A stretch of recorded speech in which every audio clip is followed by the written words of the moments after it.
Address లో నక్షి మేళా సందర్భంగా free shipping across the world. నమస్తే రమగారు. నమస్తే జయ. రమగారు, ముక్కోటి ఏకాదశి దగ్గరలోకి వచ్చేసాం. చక్కగా ఉత్తర ద్వారాలు తెరుస్తారు, స్వామివారిని దర్శించుకుంటాం కదండి. తిరుమల తిరుపతి అయితే కిక్కిరిసిపోతుందంట రమగారు. అవును. 10వ తారీఖు దగ్గర నుంచి 19వ తారీఖు వరకు అసలు హోటల్స్ దొరకకపోవటం చాలా ఇబ్బంది పడతాం. కానీ ఎలా అనిపిస్తుంది ఆ రోజు వెళ్ళాలి? ఆ టికెట్లకు కూడా బుకింగ్ పెట్టారుగా, లాస్ట్ మంత్ డిసెంబర్ లో పెట్టేశారు. అవును, బుక్ చేసుకున్న వాళ్ళు చేసుకున్నట్టే. నేను కూడా మంచి రెడీ అయ్యాను, కానీ వేరే ఆ ట్రిప్ ఐడియా తోటి మానేసా. ఓకే, అదే స్వామివారిని చూడాల్సిందే. ఎంత జరగన్నా ఉండనివ్వండి, ఏదన్నా జరగనివ్వండి, అదొక ఆశ ఉంటుంది కదా. అవును. ఇక్కడ మనకున్న దేవాలయాల్లో కూడా కొన్ని ఆలయాల్లో ఉత్తర ద్వారం తీస్తారు, శ్రీనగర్ కాలనీలో కూడా తీస్తారు. అవును, ఆ శ్రీనగర్ కాలనీలో ఉత్తర ద్వార దర్శనానికి గణపతి కాంప్లెక్స్ నుంచి ఉంటుంది లైన్. అవును. అంటే దేవాలయాల్లో అవకాశం ఉండటం కూడా ఉత్తర ద్వారానికి అవకాశం ఉండాలి. అటువైపు స్వామివారిని వేయించేపు చేయించి అక్కడి నుంచి దర్శనమిస్తారు. ఎవరెవరి అవకాశాన్ని బట్టి వాళ్ళు సమీపంలో దేవాలయాల్లో, మన అన్ని దేవాలయాల్లో ఒక రోజుకే ఉంటుంది. ఈ వేళ వేయించేపు చేస్తే రేపు తెల్లవారు మళ్ళీ మార్గళి సేవకి వెళ్ళిపోతాడు అయ్యవారు. తిరుపతిలో మాత్రం 10 రోజుల పాటు. ఎందుకంటాం గారు, భక్తుల కోసం అంటారా? మన సౌకర్యార్థమే. అటువైపు నుంచి దర్శనం అరేంజ్ చేస్తారు. మన అవకాశమే, అంతకంటే ఏముంది, మనమే కదా, మన కోసమే భగవంతుడు ఆయన ఎందుకు వచ్చాడు భూమి మీదకి, అంతే, మానవ మాత్రల కోసమే వచ్చాడు. కాబట్టి అక్కడ అవకాశం మరి ఇది వరకు ఉందో లేదో జ్ఞాపకం లేదు నాకు. ఇటీవల కాలంలో అలా మేము 1 సంవత్సరం భద్రాచలం వెళ్ళాం ముక్కోటికి. ఎన్నేళ్ల క్రితమో మా పెద్దబా ఉన్నారు, 1991లో 90లోనో ఏమో, ఏనాడో. తర్వాత ఎప్పుడు నేను ఏ క్షేత్రానికి వెళ్ళే సాహసం చేయలే, కొంచెం తక్కువే.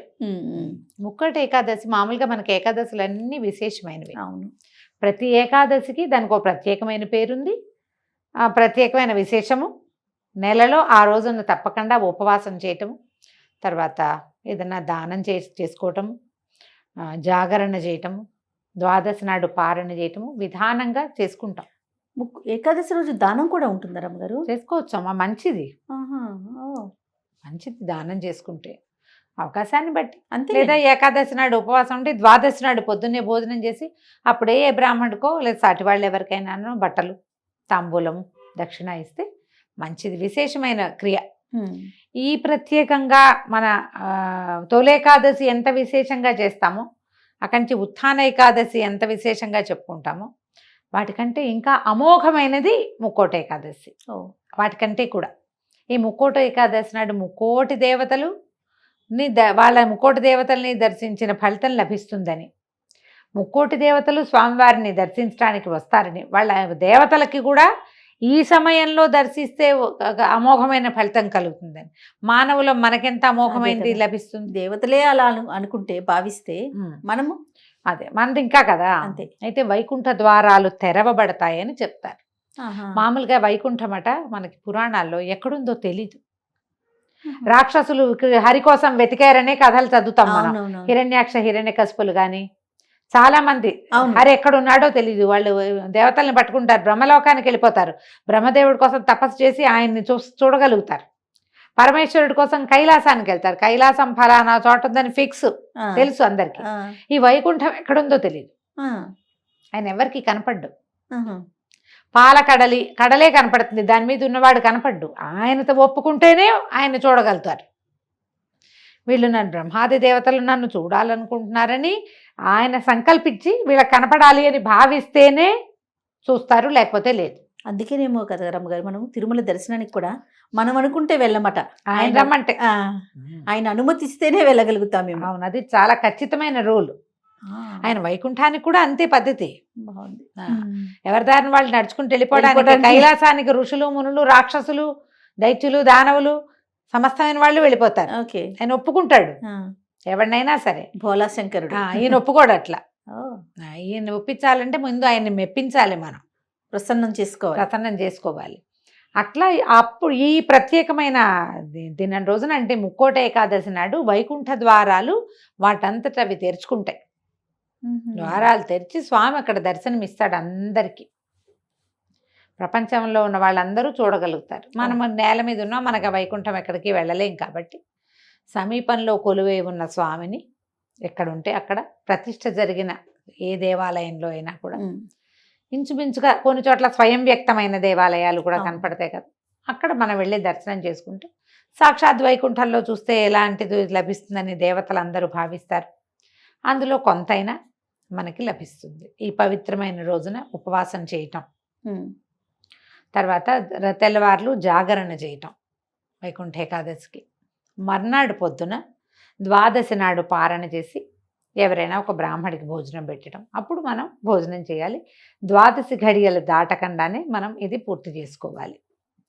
ఏటా చేసేది. ఇది వరకటికి మనకి ఇప్పుడు వచ్చిన తేడా ఏంటంటే, ఇది వరకు ఏదో ఒక గుడికి వెళ్ళి ఒక దర్శనం చేసుకుంటే చేసుకున్నట్టు, చేసుకోకపోతే ఇంట్లోనే ఒక దండం పెట్టుకున్నట్టు.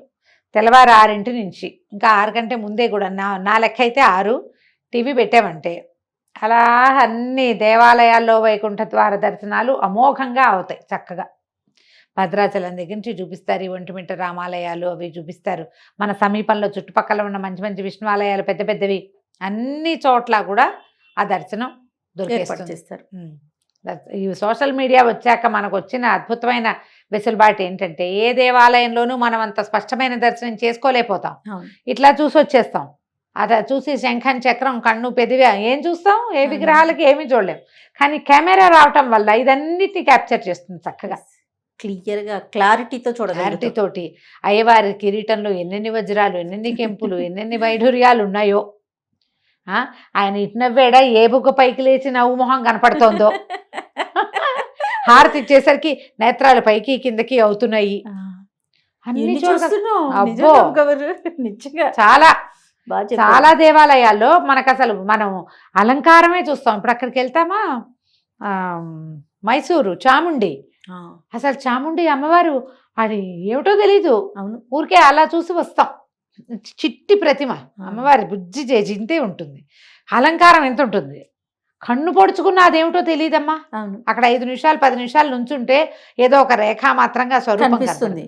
మన కెమెరా వచ్చాక ఆ చిట్టి జేజి ఆవిడ కళ్ళు, ముక్కు, మూతి, పెదవులు, నవ్వు చక్కగా పువ్వు కాయ ఏమేం పెట్టారో అవన్నీ.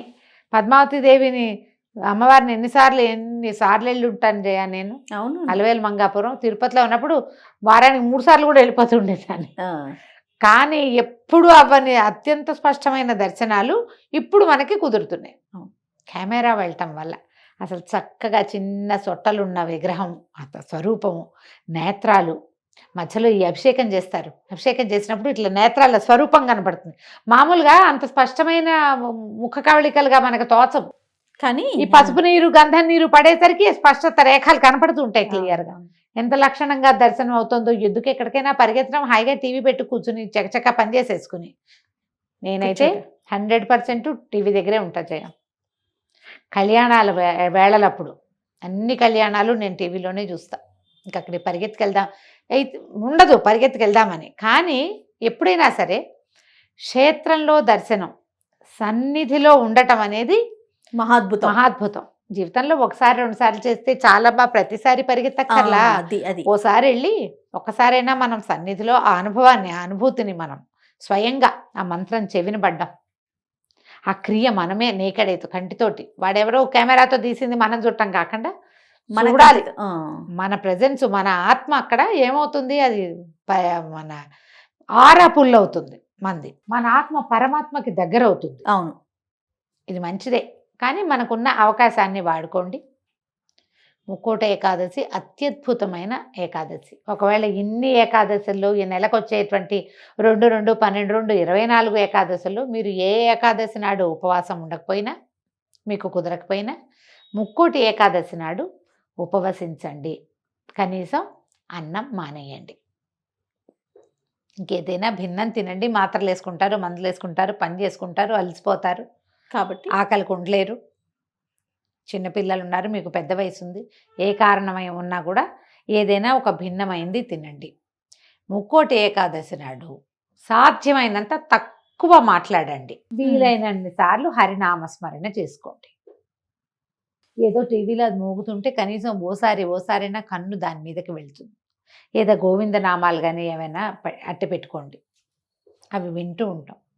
భగవన్నామస్మరణ చేయటము అత్యద్భుతమైన ఫలితాన్ని ఇస్తుంది. నువ్వు చూసినా చూడకపోయినా, గుళ్ళోకి వెళ్ళినా వెళ్ళకపోయినా, ఉపవాసం చేసినా చెయ్యకపోయినా నామస్మరణే భగవన్నామస్మరణే అత్యద్భుతమైన ఫలితాన్ని ఇస్తుంది ఈ కలికాలం.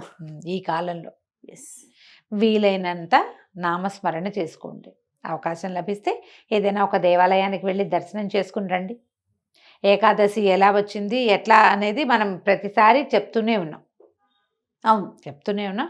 అందుకని ముక్కోటి ఏకాదశి ప్రాశస్త్యము ఇంకా అలా కాకుండా కనీసం ఇట్లా చేయండి. పర్వదినాలలో సాధ్యమైనంత తక్కువ మాట్లాడి ఎక్కువ భగవన్నామస్మరణ చేసే అవకాశాన్ని తీసుకోండి. ఈ 10వ తారీఖు మొత్తం ఉపవాసం ఉంటే 11వ తారీఖు ఉదయం 12 గడియలు దాటకుండా భోజనం చేయండి. ఎవరైనా కుదిరితే కనుక ఎవరికైనా భోజనం పెట్టండి. ఒకవేళ అలా మన ఇంట్లో భోజనం పెట్టే అవకాశం కుదరకపోతే ఏ దేవాలయంలోనో అన్నదాన ఇవి జరిగిన చోట ఎక్కడో చోట అన్నదానం జరిగే చోట కొంత అమౌంట్ని అక్కడ పంపించండి.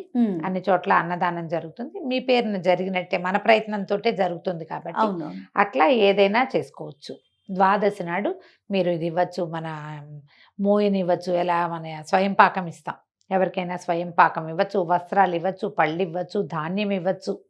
పైగా ఇది మనకి ఈ కాలం కాబట్టి, ధనుర్మాస కాలం కాబట్టి ఈ కాలంలో మీరు విశేషంగా ఏది ఇచ్చినా ఫలితం లభిస్తుంది. తర్వాత సాధారణంగా అందరికీ ఏమని ఉంటుందంటే ఒక ప్రశ్న ఉంటుంది.